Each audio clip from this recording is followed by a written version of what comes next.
2025 সালে এসে আবারও কিয়ামতের নতুন আলামত প্রকাশ পেল, যা আমাদের প্রিয় নবী হযরত মুহাম্মদ সাল্লাল্লাহু আলাইহি ওয়াসাল্লাম আরো 1400 বছর আগে বলে গিয়েছেন। প্রিয় নবী হযরত মুহাম্মদ সাল্লাল্লাহু আলাইহি ওয়াসাল্লামের একটা কথাও যে মিথ্যা নয় তা খুব ভালোভাবে পশ্চিমা বিজ্ঞানীরা প্রমাণ করেছে। প্রিয় নবী আজ থেকে আরো 1400 বছর আগে বলেছেন, পৃথিবীতে 10টি বড় কিয়ামতের আলামত প্রকাশ না হওয়া পর্যন্ত পৃথিবীতে কিয়ামত সংঘটিত হবে না। কি সেই আলামত যা নিয়ে রীতিমতো চিন্তায় পড়েছে পুরো বিশ্বের বিজ্ঞানীরা?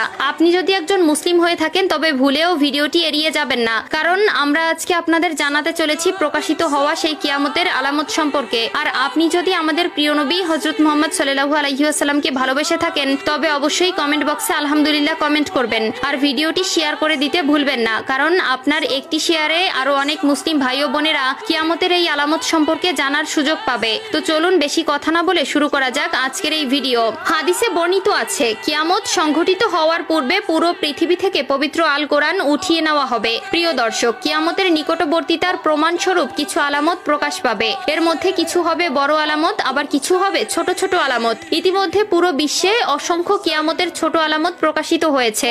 যেমন হাদিসে বর্ণিত আছে, আরবের বেদুইনরা অর্ধ উলঙ্গ অবস্থায় থাকবে, তবে তারা বড় বড় দালান কোঠা নির্মাণের প্রতিযোগিতায় নেমে পড়বে, এমনকি তাদের পায়ে জুতাও থাকবে না। বর্তমানে 2025 সালে কিয়ামতের নতুন যে আলামত প্রকাশ পেয়েছে তা হলো কিয়ামতের আগে পবিত্র আল কোরআন থেকে সকল অক্ষর উঠিয়ে নেওয়া হবে।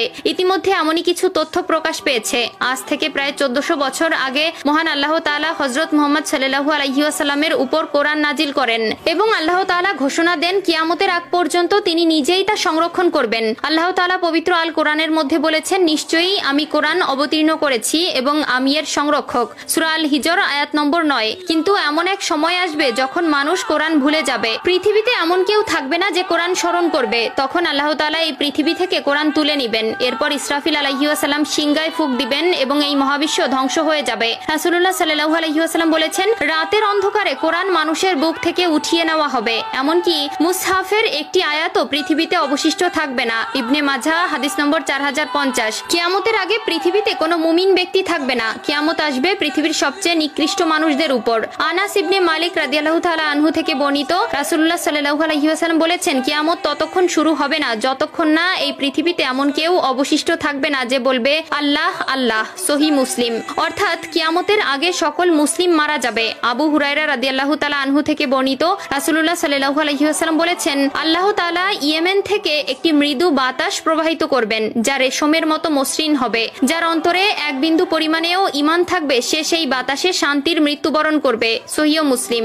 এরপর আল্লাহ তাআলা কোরআন পৃথিবী থেকে উঠিয়ে নিবেন এবং মানুষের অন্তর থেকে পৃথিবীর সব মুদ্রিত কোরআনের পাতা থেকে সব অক্ষর উঠে যাবে। যারা একসময় কোরআনের সূরা বা কিছু অংশ জানতো কিন্তু তারা ঈমানদার ছিল না, তাদের অন্তর থেকেও সব মুছে যাবে।